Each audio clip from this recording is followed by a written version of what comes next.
नमस्कार, कंज्यूमर अड्डा में आपका स्वागत है। आपके साथ मैं हूं मनोज श्रीवास्तव और कोरोना काल में परीक्षा की घड़ी। जी हां, ग्रेजुएशन के फाइनल ईयर की परीक्षा को 30 सितंबर तक कराने का फरमान यूजीसी ने जारी कर दिया है। लेकिन इस बार इम्तिहान की घड़ी आते ही छात्र ही नहीं, यूनिवर्सिटी प्रशासन, राज्य सरकारें भी घबरा गई हैं। कोरोना की टॉप गियर स्पीड में होने से टेंशन ज्यादा है कि कहीं ये परीक्षाएं जिंदगी से खिलवाड़ न कर बैठे। सोशल मीडिया पर परीक्षा के विरोध में students lives matter, promote final year students जैसे हैशटैग ट्रेंड कराए जा रहे हैं। लेकिन सरकार और कुछ शिक्षाविदों का मानना है कि छात्रों के करियर और बेहतर भविष्य के लिए अंतिम साल की परीक्षा अनिवार्य है। इसके लिए ऑफलाइन हो या ऑनलाइन हो या फिर दोनों का मिला जुला कोई रूप, लेकिन परीक्षा तो कराना ही होगा। हाँ, जो किसी वजह से अभी परीक्षा नहीं दे पाएंगे उनके पास सितंबर के बाद भी परीक्षा देने का मौका होगा, लेकिन वो पीछे छूट जाएंगे, ये बात तो साफ है। तो ऐसे में आखिर क्या किया जाए? कोरोना संकट के बीच ऑफलाइन एग्जाम कराने का क्या रिस्क हम उठाने की स्थिति में है? ऑनलाइन एग्जाम अगर हम करने के लिए तैयार भी होते हैं तो क्या इसके लिए छात्र तैयार हैं? छात्रों की बेहतरी के लिए कौन से ऐसे कदम उठाए जाएं जिससे जान भी बची रहे और जहान भी? इन्हीं सवालों पर आज हम चर्चा करेंगे। चर्चा के लिए हमारे साथ हैं आईपी यूनिवर्सिटी के तहत विप्स की principal professor Anuradha Jain, Delhi university के प्रोफेसर रवि रंजन हमारे साथ होंगे और कोर्स माइक के फाउंडर और एजुकेशन काउंसलर अमित सिंह हमारे साथ होंगे। सबसे पहले अनुराधा जी, आपके पास आते हैं। आप तीनों का पहले तो बहुत बहुत स्वागत हमारे कार्यक्रम में। ये बताइए कि एग्जाम कराना इतना भी क्या जरूरी है? दुनिया की जानी मानी यूनिवर्सिटीज, हमारे आईआईटीज, बड़े बड़े इंस्टीट्यूशंस कह रहे हैं कि इस बार जो है एग्जाम को फोरगो किया जाए। पीछे से जो चीजें हैं आपके पास उनके आधार पर इवेल्युएशन किया जाए। तो यूजीसी को क्या पड़ी है? क्यों जरूरी है इतनी ये परीक्षा? नमस्कार। सबसे पहले धन्यवाद करना चाहूँगी मुझे इस मंच पर आमंत्रित करने के लिए। और इस विषय में मेरा मानना ये है कि यूजीसी चेयरमैन प्रोफेसर सिंह या एमएचआरडी ने जो भी निर्णय लिया है, मैं बिल्कुल उससे सहमत हूँ, क्योंकि परीक्षा इस समय ज़रूरी है। क्योंकि फाइनल ईयर के जो बच्चे हैं उनका करियर दांव पर है। और ऐसे समय में अगर हम पहले के 5 सेमेस्टर का या पहले के उनके एवरेज भी निकालते हैं तो भी ऐसा भी हो सकता है कि उस समय किसी कारणवश उन्होंने अच्छा परफॉर्म नहीं किया हो। और अब नॉर्मली लास्ट सेमेस्टर में बच्चे और ज़्यादा मेहनत करते हैं और अच्छे अंकों से पास होने की कोशिश करते हैं ताकि वो अपनी परसेंटेज अच्छी बना सके। तो ऐसे समय में मुझे लगता है कि उनका एग्ज़ाम होना बहुत ही ज़रूरी है। और इनका जो इस मामले में जो इन्होंने अपना कदम उठाया है, मैं बिल्कुल उसके साथ हूँ। सिर्फ हमें जो ज़रूरत है वो बच्चों को मेंटली प्रिपेयर करने की है और उनको इस बारे में एजुकेट करने की है कि offline exam, pen paper exam ना होकर हम ऑनलाइन पे भी जा सकते हैं। और ये ट्रांजिशन जो है वो बहुत इस समय ज़रूरी है, बिकॉज़ अभी थोड़ा सा उनको लग रहा है कि प्रॉब्लम्स हैं, बट कोई भी चीज़ जब हम बदलाव लाते हैं किसी भी समय में तो प्रॉब्लम्स तो आती ही हैं।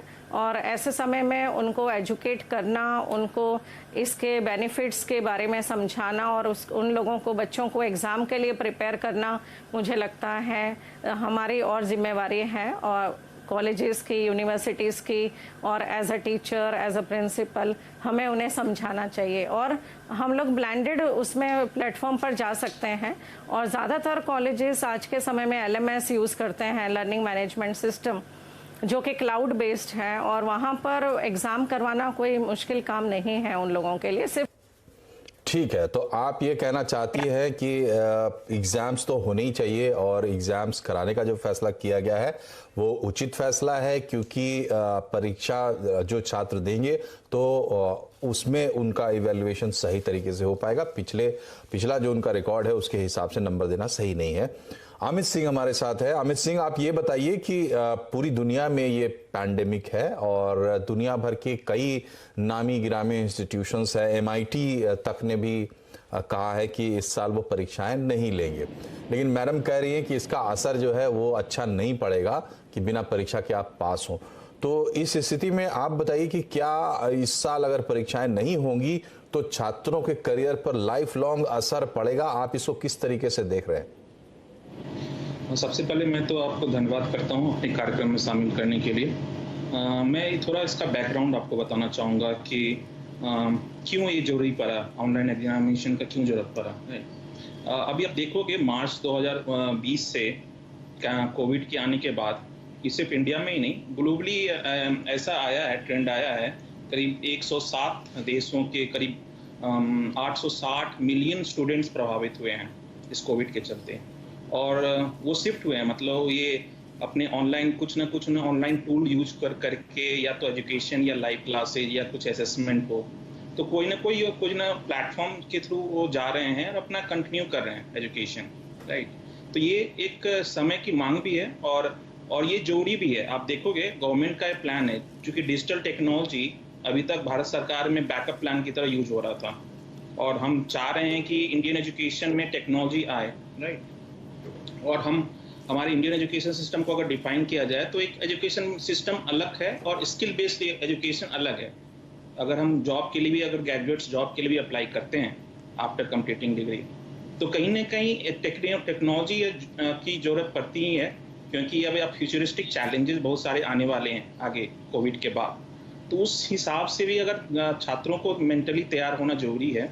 और आप देखोगे कि बहुत सारे देशों में, नॉर्वे में, ऑस्ट्रेलिया में बहुत सारे यूनिवर्सिटीज भी ऑनलाइन टूल की तरफ जा रहे हैं, और उनसे काफ़ी उन्होंने कॉस्ट भी सेव किया है और इफेक्टिव भी है, वो सॉल्यूशन काफ़ी इफेक्टिव भी है।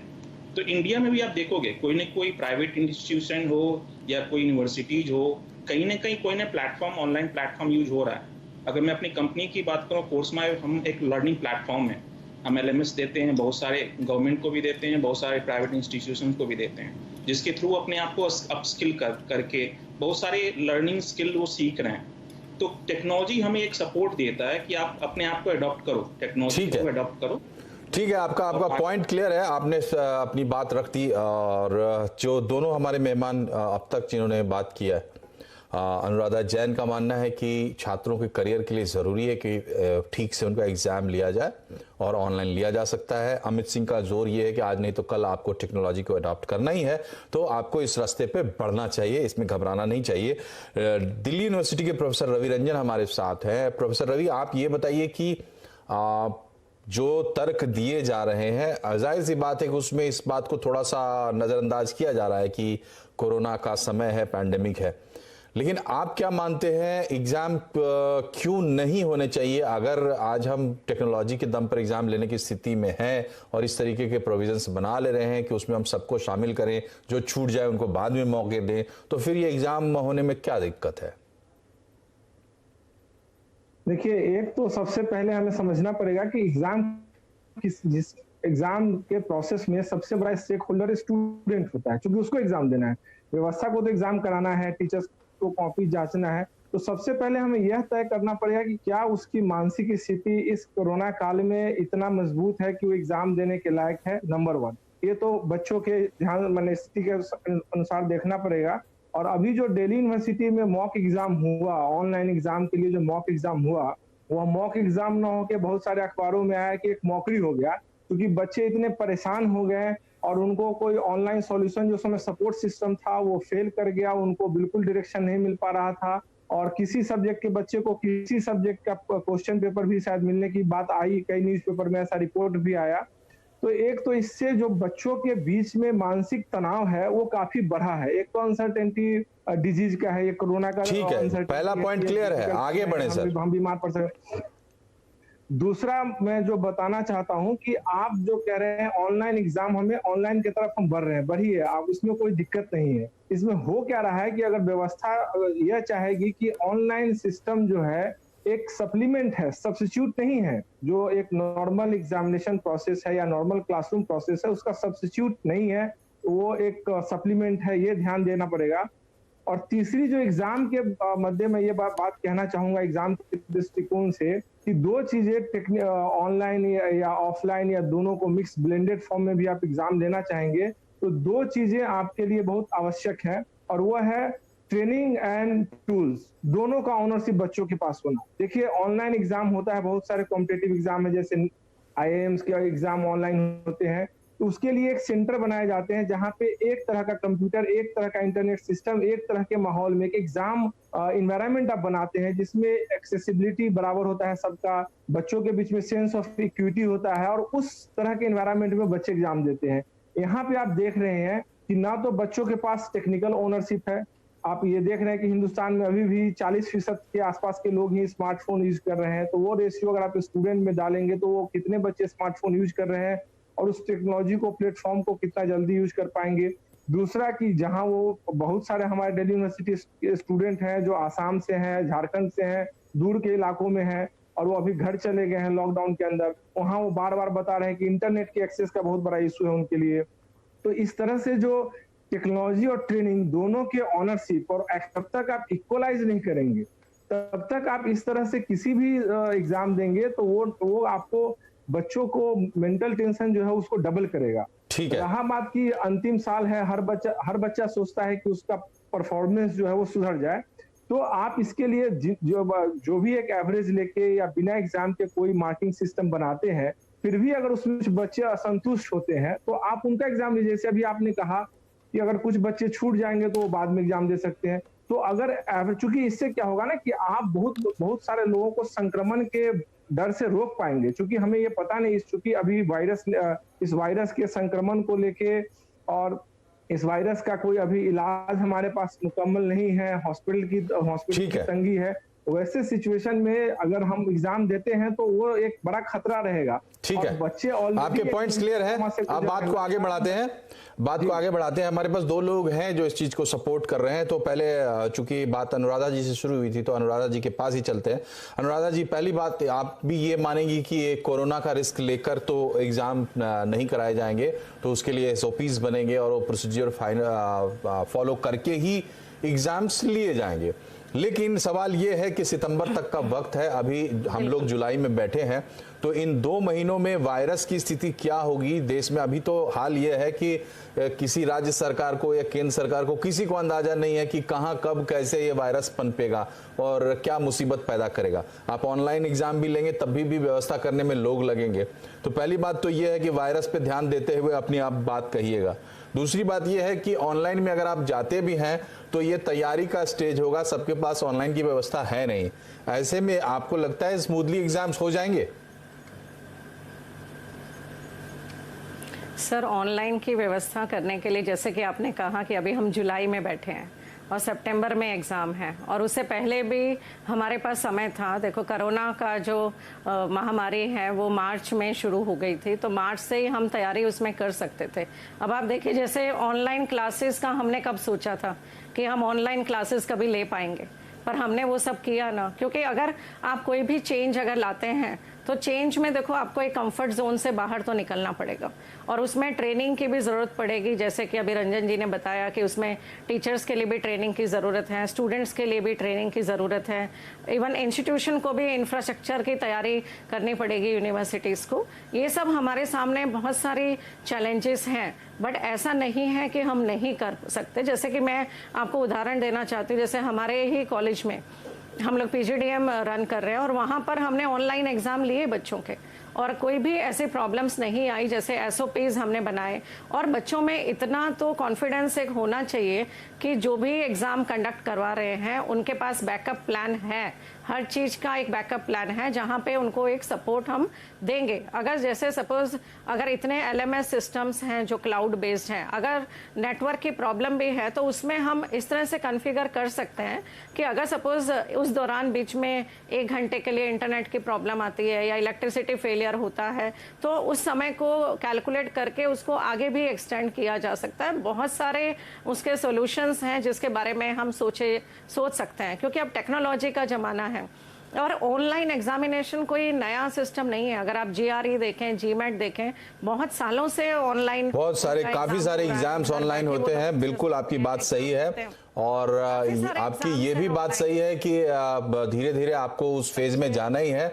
जो काम कुछ लोग कर रहे हैं और धीरे धीरे उसकी तरफ बढ़ रहे हैं, उसके लिए ये डिसरप्शन एक मौका भी है। ये तमाम बातें आपकी सही है, लेकिन इसके लिए हम कितना तैयार हैं इस पे हम बात करेंगे।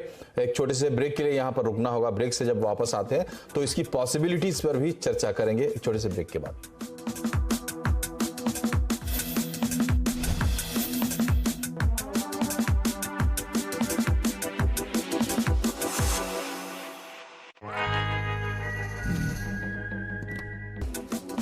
ब्रेक के बाद एक बार फिर से आपका स्वागत है कंज्यूमर अड्डा में। आज हम बात कर रहे हैं इम्तिहान की घड़ी की, क्योंकि केंद्र सरकार से हरी झंडी के बाद यूजीसी ने जो अपना गाइडलाइन था वो रिवाइज कर दिया एग्जाम्स के लिए, और लब्बो-लुबाब ये है कि सितंबर तक जो ग्रेजुएशन डिग्री फाइनल की जो एग्जाम्स है वो हो जाने हैं, चाहे ऑनलाइन हो जाए चाहे ऑफलाइन हो जाए, जैसे भी यूनिवर्सिटी और कॉलेज को सुविधा हो ये एग्जाम्स ले लिए जाएं। लेकिन इसमें दिक्कत यह है कि अगर आप ऑनलाइन कराते हैं तो सबके पास क्या इंतजाम है, क्या कॉलेज तैयार है, क्या छात्र तैयार हैं, और अगर आप ऑफलाइन कराते हैं तो फिर कोरोना का खतरा है। हमारे साथ 3 मेहमान बने हुए हैं। प्रोफेसर रवि, आपसे ये जानना चाहेंगे कि आप कौन से प्रैक्टिकल प्रॉब्लम्स देख रहे हैं। देखिए, आप 2 मिनट के लिए हम ये मान लें कि ठीक है, आप डायरेक्शंस आ गए हैं, एग्जाम्स होने ही हैं, तो आपको क्या समस्याएं इसमें दिख रही हैं? और दूसरी बात ये है, मतलब इंफ्रास्ट्रक्चर के अलावा कि लोगों के पास इंटरनेट कनेक्शन नहीं है, छात्रों के पास वगैरह वगैरह, क्या इसमें कुछ गड़बड़ी की भी आशंका है? क्योंकि एक नया एक्सपेरिमेंट होगा बिल्कुल कई जगहों पर। जो लोग पहले से कर रहे हैं उनको शायद दिक्कत ना हो, मैडम को दिक्कत ना हो, इनकी यूनिवर्सिटी में चल रहा है, कॉलेज में चल रहा है, तो क्या दिक्कत हो सकती है? क्या इसमें इस बात की भी संभावना बनती है कि थोड़ा फ्रॉड हो जाए, थोड़ी गड़बड़ी हो जाए परीक्षा में? देखिए, इसमें जो सबसे पहले हम समझना पड़ेगा वो ये है कि जो मैडम बता रही हैं कि बाकी कॉम्पिटिटिव एग्जाम हो रहा है या बाकी इंस्टीट्यूट भी अपना एग्जाम ले रहे हैं। देखिए, छोटे स्तर पे तो आप काम कर सकते हैं, जहां आपको एक जैसे आपने कहा कि कैट का एग्जाम होता है, मैं मानता हूं कैट का एग्जाम ऑनलाइन होता है, और सारे एग्जाम है जो ऑनलाइन होते हैं, लेकिन जहां जो ऑनलाइन एग्जाम के सेंटर होते हैं, मैं किसी एग्जाम सेंटर पे ऑब्जर्वर बन के भी गया हुआ हूं, तो वहां पे एक जैसा एनवायरनमेंट में एग्जाम लेते हैं। So exam in environment. अभी जो सिचुएशन है, आप अपने टेक्नोलॉजिकल एडवांसमेंट को स्केल अप करेंगे, कितना स्केल अप करेंगे? आपके यूनिवर्सिटी के एनरोलमेंट की संख्या अगर आप देखें, दिल्ली यूनिवर्सिटी का ही मान लीजिए, तो एक साल में कम से कम फाइनल ईयर के स्टूडेंट की संख्या लगभग 60,000 के आसपास होगी, और करस्पॉन्डेंस को और नॉन कॉलेजिएट बोर्ड को जोड़ देंगे तो ये संख्या और बढ़ जाएगी। अब इतने लोगों में डाइवर्स ग्रुप है, कोई अच्छे बैकग्राउंड से आ रहा है, कोई मॉडरेट बैकग्राउंड से आ रहा है, उनकी अपनी सुविधाएं हैं। अब आप कह रहे हैं कि नहीं, चलिए हम टेक्नोलॉजी को बढ़ा देंगे। इसमें दूसरी संभावना जो अभी बता रहे हैं कि मॉक टेस्ट हुआ, मॉक टेस्ट में बहुत सारे बच्चे को क्वेश्चन पेपर नहीं मिला या टाइम पे लॉगिन किए तो खुला नहीं। जब वो कॉल सेंटर को कॉल कर रहे हैं तो इतना ज्यादा कॉल का वॉल्यूम बढ़ गया कि call centre was unable to respond to their call. जो ऑनलाइन उनके रिड्रेसल का सिस्टम था वो फेल हो गया। तो यह एक मेंटल ट्रॉमा बढ़ा रहा है। मैं कह रहा हूं कि आप इस पे टाइम दीजिए, इसको धीरे धीरे। ठीक है, आप दिल्ली यूनिवर्सिटी के प्रोफेसर हैं और आप इस मूव का विरोध कर रहे हैं। मैं आपसे ये जानना चाहूंगा, चूंकि आप छात्रों की मानसिक स्थिति की भी बात कर रहे हैं, जो लोग इस मूव को सपोर्ट कर रहे हैं प्रोफेसर रवि रंजन, उनकी सोच क्या हो सकती है? उनको क्या चीज ड्राइव कर रही है? आपको क्या लगता है? नहीं, देखिए, इसमें जो भी इसमें एजुकेशन, आपको पता है कि एजुकेशन में बहुत एक प्राइवेट सेक्टर बहुत बड़े रोल में है, प्राइवेट इंस्टीट्यूट बहुत ज्यादा है। उनको लगता है कि ये कॉस्ट कटिंग हो सकता है। मैं भी मानता हूं कि सरकार के लिए भी और दूसरे ऑर्गेनाइजेशंस के लिए भी ये कॉस्ट कटिंग हो सकता है, एक ये मेथड। दूसरा ये लगता है कि आने वाले समय का चैलेंज यही हुआ कि टेक्नोलॉजी बेस्ड एजुकेशन सिस्टम बनाया जाए, वो भी एक पॉजिटिव दिशा में कदम जा सकता है। लेकिन अभी अचानक से जो ये पेंडेमिक आया है और ये संक्रमण के दौर में हम अभी उतने तैयार न मानसिक रूप से हैं, न टेक्निकल रूप में हैं और न ही ट्रेनिंग रूप में है। तीनों लेवल पे हमारी तैयारी नहीं है। और अगर हम इसमें जबरदस्ती इस जिद के लिए एग्जाम करेंगे कि नहीं हमें एग्जाम करना ही है, देखिए, ठीक है, एग्जाम करना कोई कामचलाऊ व्यवस्था नहीं है। ठीक है, आपकी बात समझ गए। अमित सिंह जी, चूंकि समय कम है, सबकी एक राय ले लूं। अमित सिंह, आप क्या मानते हैं, आप कैसे भरोसा दिलाएंगे कि सभी लोगों का एग्जाम ऑनलाइन या जो भी ये जो मिक्स्ड मेथड्स हम बोल रहे हैं इससे ले लेंगे? पहली बात। और दूसरी बात ये है कि क्या इसमें ऐसे लोग प्रतियोगिता कर रहे हैं जो कि करवा लेंगे, जिनको भरोसा है कि हम एग्जाम करवा लेंगे ऑनलाइन, और उनके साथ साथ वो लोग पीछे जा रहे हैं जिनके पास इंटरनेट की सुविधा नहीं है या कॉलेज को भी भरोसा नहीं है, यूनिवर्सिटी को भी भरोसा नहीं कि एग्जाम हो जाएगा? सबसे पहले मैं तो इसमें एक बता देता हूँ कि हमारे देश में चुनाव भी होता है, एक चुनाव प्रक्रिया में भी सुधार भी आया और बड़े लेवल पे हम इम्प्लीमेंट भी करते हैं। एक प्रक्रिया होता है जो देशव्यापी होता है और हम उसको इम्प्लीमेंट भी सही तरीके से कर चुके हैं। हमारे पास है, ऐसा उदाहरण एग्जाम्पल है। तो हम एजुकेशन की बात करते हैं, हाँ हमारे पास समय कम है और सरकार को ये सुनिश्चित करना चाहिए कि जो भी हो कदम, अगर टेक्नोलॉजी ऑनलाइन असेसमेंट भी करना है तो सही क्वालिटी को ध्यान करते हुए करें। तो इसमें अगर मैं 2 तरीके से मैं देखता हूँ मेजर चैलेंज, एक तो इम्प्लीमेंटेशन चैलेंज है और दूसरा स्टूडेंट एडेप्टेबिलिटी है। तो हम इम्प्लीमेंटेशन चैलेंज में देखते हैं, सबसे इंपॉर्टेंट है कि जो मेट्रो है सिटीज हैं या टीयर A1 टीयर 2 सिटीज हैं, वहाँ पे तो हैं अपॉर्चुनिटी है या इंफ्रास्ट्रक्चर है, तो हो सकता है सरकार वहाँ इंतजाम कर सकता है। सबसे ज़्यादा जरूरी है जो रूरल एरियाज में जो सोशल वीक हैं सेक्शन स्टूडेंट्स, वहाँ पे भी गवर्नमेंट का है। इंफ्रास्ट्रक्चर की बात करो तो गवर्नमेंट ने अपने डिजिटल इंडिया प्रोग्राम में बहुत सारे प्रोग्राम चलाए हुए हैं। For example common service centre है, बहुत ठीक है, प्रोग्राम उनका। ठीक है, आपका आत्मविश्वास अपनी जगह सही है। प्रोफेसर अनुराधा, आपसे एक आखिरी सवाल मेरा ये होगा कि क्या आप चाहेंगी कि सरकार, या ये बात चूंकि विवाद जो है लगातार चल रहा है, कोर्ट में भी बात पहुंची थी, तो क्या आप चाहेंगी कि इसमें छूट मिले, जो लोग ऑनलाइन एग्जाम लेना चाहते हैं वो एग्जाम लें, जो ऐसे पास आउट करना चाहते हैं वो ऐसे पास आउट करें? और दूसरा सवाल मेरा ये है कि दुनिया की जानी मानी यूनिवर्सिटीज और हमारे यहाँ भी IITs जैसे इंस्टीट्यूशंस जब बिना एग्जाम लिए दे रहे हैं, तो आपको क्या लगता है जो इस साल पैंडेमिक के ईयर में जो लोग एग्जाम देके पास करके नंबर लेके जाएंगे वो क्या अलग स्कोर कर लेंगे, उनको क्या अलग से उनको कुछ मिलेगा? नहीं, उसमें इस बात से मैं आपके सहमत हूँ कि या तो हम उनको ऑप्शन दे सकते हैं बच्चों को कि जो एग्ज़ाम देना चाहें वो एग्ज़ाम दे दे, जहाँ पर सुविधाएं हैं सब। और उसमें भी इंटरनेट के, देखो आजकल टेक्नोलॉजी का ज़माना है, मुझे नहीं लगता कि ज़्यादा कहीं पे कोई ऐसी प्रॉब्लम्स आएंगी उसमें। हमें ज़्यादा ज़रूरत है अपने आप को मानसिक रूप से तैयार करने की कि हमें ये एग्ज़ाम करना है। उसमें हमें एज अ फैकल्टी भी समझना होगा, स्टूडेंट्स को भी समझाना होगा। बाकी अगर हम ऑप्शन भी दे सकते हैं कि जो बच्चे एवरेज पर लेना चाहें तो उनके हम पिछले एवरेज लगा कर दें, और जो एग्ज़ाम, क्योंकि जो इम्प्रूव करना चाहते हैं वो इम्प्रूव कर सकते हैं। बट हाँ, ट्रेडिशनल मेथड अगर हम देखें पेन एंड पेन पेपर, वो तो अब पॉसिबल नहीं है ऐसी सिचुएशन में। तो अगर जो एग्ज़ाम देना है तो देना तो ऑनलाइन मोड पर ही होगा, और उसके लिए तैयारी करना मुझे नहीं लगता कि असंभव है, क्योंकि काम तो हमेशा नहीं। क्या अलग मिलेगा? आप एक बात बताइए, क्या अलग मिलेगा इस साल में? इस साल में जब सारे बड़े बड़े इंस्टीट्यूशंस हाथ खड़े कर रहे हैं, तो मेरा कॉलेज जो है एग्जाम लेके मुझे सर्टिफिकेट देता है, तो क्या मुझे कोई अलग ट्रीटमेंट मिलेगा? करियर में मैं कुछ अचीव कर लूंगा, आप ये एश्योरेंस देंगी? अलग ट्रीटमेंट नहीं। अगर बच्चा ये मानता है कि मैं यहाँ पर अब इम्प्रूव कर सकता हूँ और वो एग्जाम देना चाहता है, तो उसमें नुकसान क्या है? तो आप उसको ऑप्शन दे सकते हैं ना कि जो बच्चे पहले की एवरेज से अगर डिग्री लेना चाहते हैं। ठीक है, बिल्कुल आपका कहना है कि जो लोग सक्षम हैं उनको ऑप्शन मिलना चाहिए। तो बात यहाँ पर समझने वाली यही है कि जो सक्षम है उनको ऑप्शन मिलना चाहिए, लेकिन जो सक्षम नहीं है उनको सक्षम लोगों के साथ घसीटा भी नहीं जाना चाहिए। ये भी इंसाफ की पुकार है। आप तीनों लोगों का हमारे कार्यक्रम में आने के लिए बहुत बहुत शुक्रिया। नमस्कार।